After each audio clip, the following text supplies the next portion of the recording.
નમસ્કાર મિત્રો. અક્ષયકંકાર તંત્રમાં ખોપરીનો અભ્યાસ કર્યા બાદ સમજણ પડે ને કેવી રીતે મસ્તકમાં ખોપરીના અસ્થિઓ કે જેમની સપાટીઓ એકદમ ખાચા જેવી હોય છે અને આ ખાચાયુક્ત સપાટીઓ એકબીજાની અંદર ગોઠવાઈ અને જોડાયેલી હોય છે. તે અચલ સાંધાની રચના કરે છે. ખોપરીના પશ્વ ભાગે, ખોપરીનો નીચેનો ભાગ છે એના પશ્વ ભાગે પશ્વ કપાલી કંદુક આવેલ નામનું ચિત્ર આવેલું હોય છે. તમે એનિમેશનની અંદર જોયું, આપણે ત્યારે ચર્ચા કરી હતી. હવે આ પશ્વ કપાલી કંદુક ઓસિપિટલ કોન્ડાઇલિસ અથવા તો ઓકિપિટલ કોન્ડાઇલિસ એને આધારે માનવ ખોપરી છે એને દ્વિકંદુકીય ખોપરી એવા નામે ઓળખવામાં આવે છે. હવે આ ખોપરીના પશ્વ ભાગથી શરૂ કરી અને શરીરના પૃષ્ઠ મધ્ય ભાગે ગોઠવાયેલા કશેરુકાઓથી બનેલી રચનાને કરોડ સ્તંભ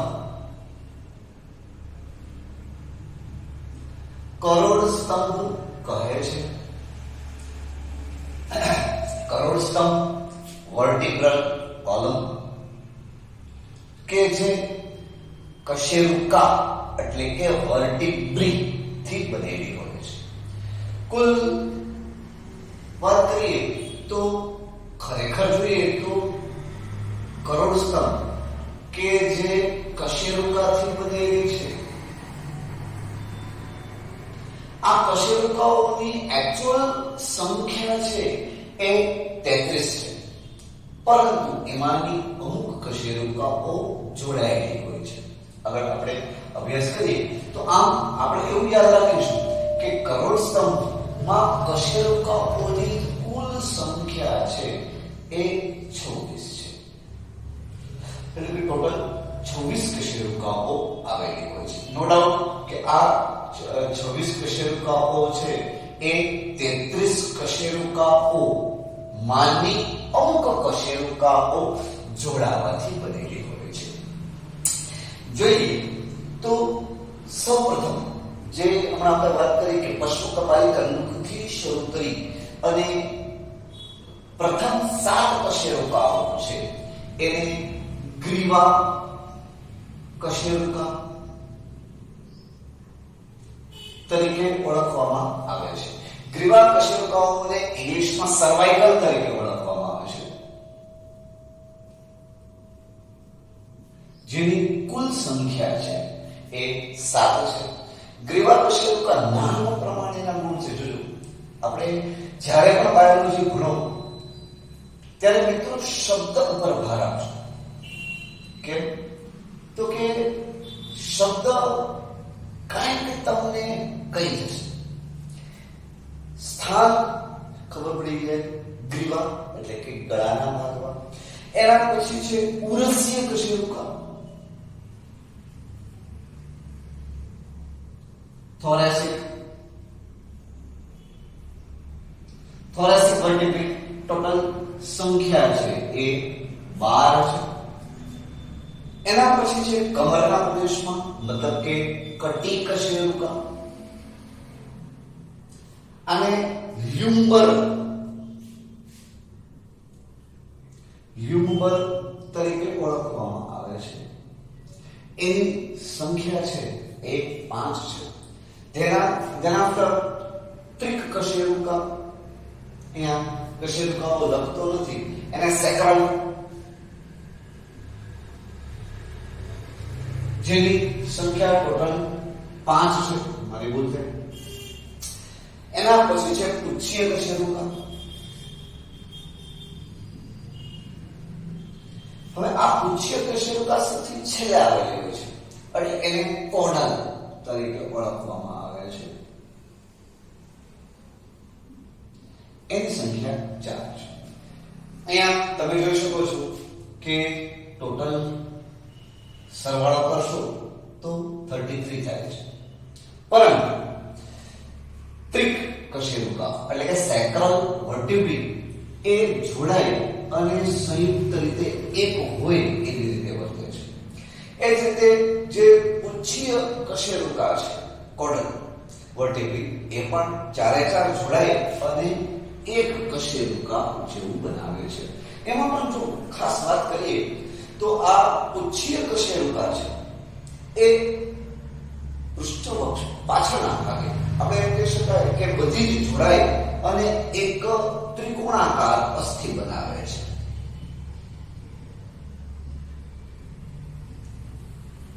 અસ્થિ બનાવે છે જેને ત્રિકાસ્થિ અથવા તો પુચ્છાસ્થિ અથવા પુચ્છીય અસ્થિ તરીકે ઓળખવામાં આવે છે. આમ આના ઉપરથી એક વસ્તુ ક્લિયર થઈ ગઈ કે કશેરુકાઓ ચોક્કસ રીતે ગોઠવાયેલું છે. ઇંગ્લિશમાં આ નામ ઉપરથી એનું ટૂંકમાં સૂત્ર બનાવવામાં આવેલું છે. જો વાત કરીએ કે સર્વાઇકલ નો સી તો C7, thoracic T તો T12, then after lunar L5, then after sacral S5 અને કોડલ 4 છે. આ ખાસ યાદ રાખજો મિત્રો, અહીંયા મિસઅન્ડરસ્ટેન્ડિંગ એવી રીતે થાય છે કે જો તમે આ કરોડ સ્તંભનું સૂત્ર યાદ રાખશો તો 33 થાય છે અને આવી રીતે ગણતરી કરો તો 24 થાય છે. એટલે ક્યારેક થોડીક મિસઅન્ડરસ્ટેન્ડિંગ જેવું નહીં, પરંતુ આ બાબત તમે ધ્યાન રાખશો તો બહુ વાંધો આવશે નહીં. જો વાત કરીએ ગ્રીવા કશેરુકા, શરૂઆત છે હમણાં આપણે થોડી વાર પહેલા ચર્ચા કરતા હતા મિત્રો કે ગ્રીવા કશેરુકાઓની શરૂઆત ખોપરીના પશ્વ ભાગે એટલે કે પાછળના ભાગે પશ્વ કપાલી કંદુકથી શરૂ થાય છે. પ્રથમ ગ્રીવા કશેરુકા છે, પ્રથમ ગ્રીવા કશેરુકા એ શીર્ષ સમગ્ર ખોપરી છે એના પર ગોઠવાયેલું હોય છે. જેમ ભગવાન કૃષ્ણએ પર્વત ઉપાડેલો અને ગિરધર તરીકે ઓળખાયેલા, અહીંયા આપણી આ ગ્રીવા કશેરુકા શિરને ધારણ કરે છે માટે એને શિરોધર કહે છે.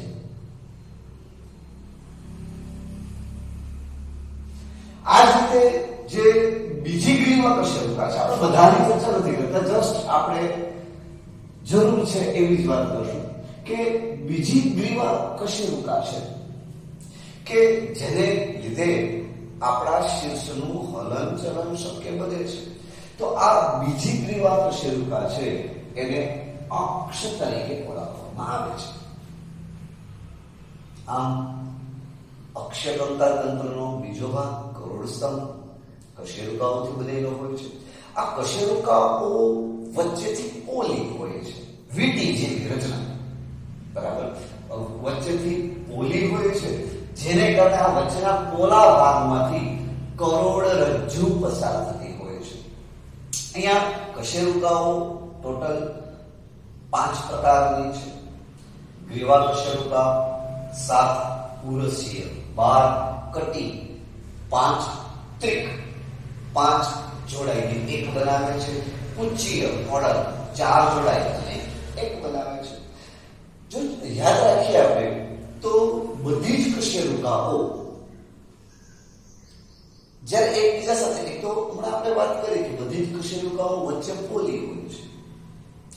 આમ બે કશેરુકાઓ વચ્ચે કાસ્થિમય રચના આવેલી હોય છે. આ કાસ્થિમય રચનાને કારણે બંને કશેરુકાઓ છે એ ક્યારેય ઘસાતી નથી. એટલે કે એમની આ જે કાસ્થિમય રચના છે એને આંતરકાસ્થિ તક્તિ તરીકે ઓળખવામાં આવે છે, જે એક ગાદી જેવી રચના બનાવે છે.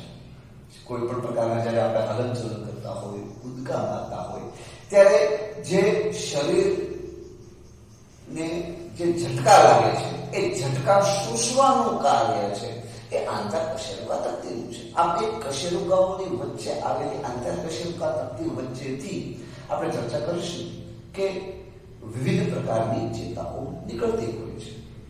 કશેરુકાઓ જે ઉરસ પ્રદેશના સ્નાયુઓ સાથે જોડાયેલા હોય છે. શરીરનું સુયોગ્ય હલનચલન, આપણો અંગ વિન્યાસ, ચોક્કસ પ્રકારની આપણી ચાલવાની પદ્ધતિ, બેસવાની પદ્ધતિ, અથવા તો શરીરનો મુખ્ય અક્ષ કે જેને આપણે શીર્ષ પ્રદેશને શરીરના બાકીના ભાગ સાથે આ જોડી રાખવાનું કાર્ય છે એ આ કશેરુકાઓ કરતી હોય છે. બેસવાની પદ્ધતિ મિત્રો ખૂબ જ અગત્યની છે. ઘણા લોકો જે છે એ સ્ટ્રેટ બેસે છે, ઘણા લોકો છે એ સીટ પાછળ ઊંધ કાઢીને બેઠા હોય છે. લાંબે ગાળે આ ટેવ કશેરુકાઓની ગોઠવણીમાં ફેરફાર થયો છે અને મોટી ઉંમરે તકલીફ થાય છે. સેજ ચિત્ર ઉપરથી આપણે આ કશેરુકાઓની ગોઠવણી જોઈએ.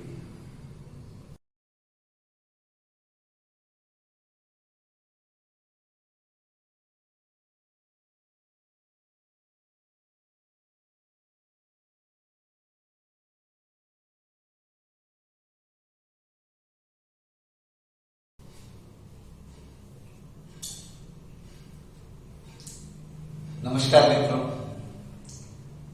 અક્ષયકંકાલ તંત્રના અભ્યાસ કરતા કરતા આપણે તેના અંતિમ પડાવ એટલે કે પાંસળીઓ સુધી પહોંચેલા છે. પાંસળીઓ સુધી પહોંચેલા છે. હવે શરૂઆત ખોપરેથી થઈ, એના પછી કરોડસ્તંભ, ત્યારબાદ હવે પાંસળીઓની ચર્ચા આપણે કરીએ. પાંસળીઓ રીબ ટોટલ 12 જોડ આવેલી હોય છે. 12 જોડ પાંસળીઓ આવેલી હોય છે. હવે આ 12 જોડ પાંસળીઓ આખું એ પૃષ્ઠ બાજુ એ કશેરુકા સાથે જોડાણ ધરાવે છે, જ્યારે વક્ષ બાજુ ઉરોસ્થિ સાથે જોડાણ ધરાવે છે. ઉરોસ્થિ મિત્રો શરીરમાં વક્ષ મધ્ય બાજુએ આવેલું ચપટું અસ્થિ છે કે જેની સાથે પાંસળીઓ અગ્રભાગે જોડાયેલ છે. જે પાંસળીઓ શરીરની પૃષ્ઠ બાજુએ કશેરુકા સાથે જોડાય છે, અહીંયા કશેરુકા સાથેનું જોડાણ એ દ્વિશિરસ્થ પ્રકારનું છે. અહીંયા જે જોડાણ છે એ દ્વિશિરસ્થ પ્રકારનું જોડાણ છે. હવે આમ આપણે વાત કરીએ તો આખું પાંસળી પિંજરની રચના થાય, રીબ કેજ. પાંસળી પિંજર તો કે પાંસળી પિંજરમાં બંને પાર્શ્વ બાજુએ આવેલી પાંસળીઓ, અગ્રભાગે આવેલું ઉરોસ્થિ અને પશ્વ ભાગે આવેલા કરોડસ્તંભની કશેરુકાઓ આ મળી અને પાંસળી પિંજરની રચના કરે છે. હવે આપણે જો ચર્ચા કરીએ તો આ પાંસળીઓ હમણાં વાત કરી કે પૃષ્ઠ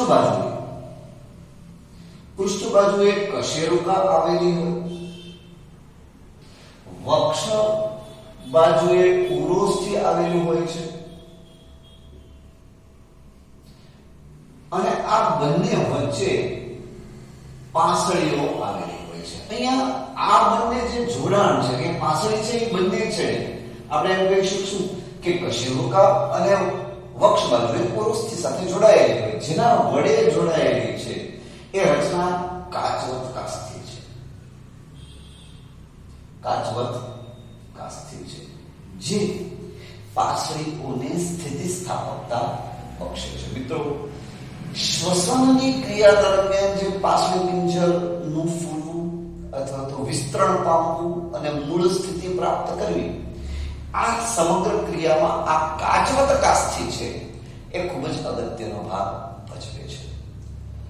પાંસળીઓના મુખ્ય 3 પ્રકાર છે. કુલ 12 જોડ પાંસળીઓ છે. એ 12 જોડમાંથી પ્રથમ 7 જોડ એને સાચી પાસળી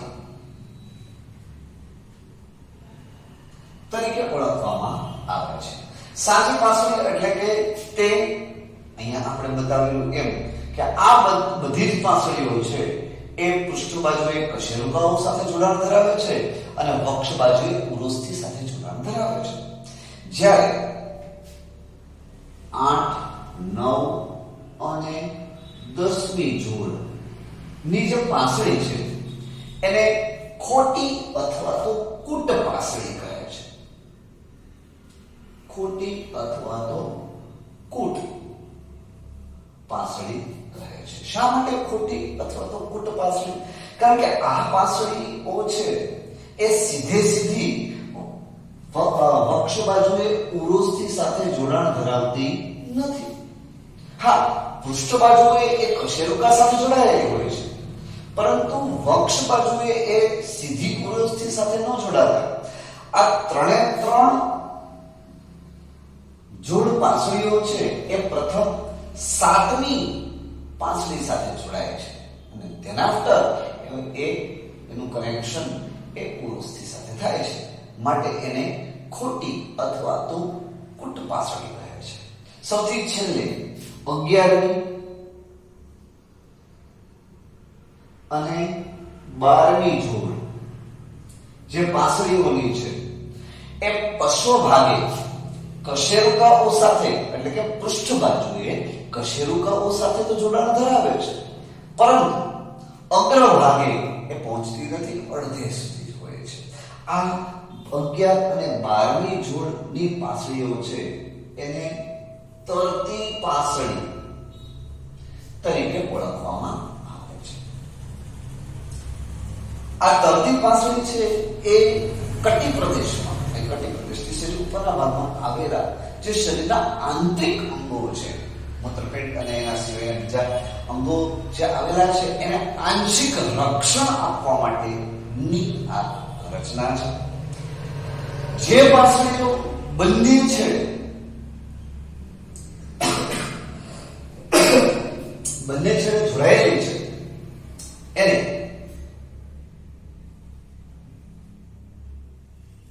બાયસિફેલિક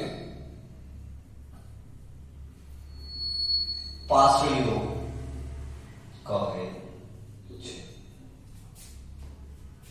1 થી 7 જોડ 1 to 7 પીક રિબ્સ છે એ આ બાયસિફેલિકમાં આવે છે. પાસળી પિક્ચરમાં અહીંયા સુધી સેજ એનિમેશન આપણે જોઈ લઈએ. પાસળી પિંજરની વાત કરીએ તો મનુષ્યમાં 12 જોડ પાસળીઓ આવેલી છે. દરેક પાસળી પાતળું ચપટું અસ્થિ છે. પાસળી પૃષ્ઠ બાજુએ કરોડસ્તંભની ઉરસીય કશેરુકાઓ સાથે અને વક્ષ બાજુએ ઉરોસ્થિ સાથે જોડાયેલી હોય છે. પાસળીને પૃષ્ઠ અને વક્ષ એમ બંને છેડે 2 જોડાણ સપાટી હોવાથી તેને બાયસેફેલિક કહે છે. પાસળીઓના પ્રકારની વાત કરીએ તો મુખ્યત્વે 3 પ્રકાર છે: સાચી પાસળી, ખોટી પાસળી અને તરતી પાસળી. પ્રથમ 7 જોડ પાસળીઓ એ ઉરોસ્થિ સાથે સીધી જોડાયેલી હોવાથી તેને સાચી પાસળી કહે છે.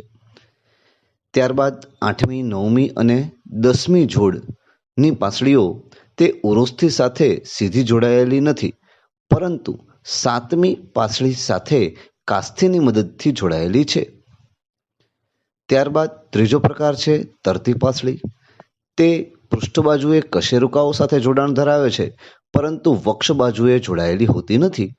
છેલ્લી 2 એટલે કે 11મી અને 12મી જોડ પાસળીઓ આ પ્રકારની છે. ઉરસીય કશેરુકાઓ, પાસળીઓ અને ઉરોસ્થિ સાથે મળી પાસળી પિંજર બનાવે છે. પાસળી પિંજર એ હૃદય, મોટી રુધિર વાહિનીઓ અને ફેફસાનું રક્ષણ કરે છે. તે શ્વસન સ્નાયુઓને જોડાણ માટેની સપાટી પણ પૂરી પાડે છે.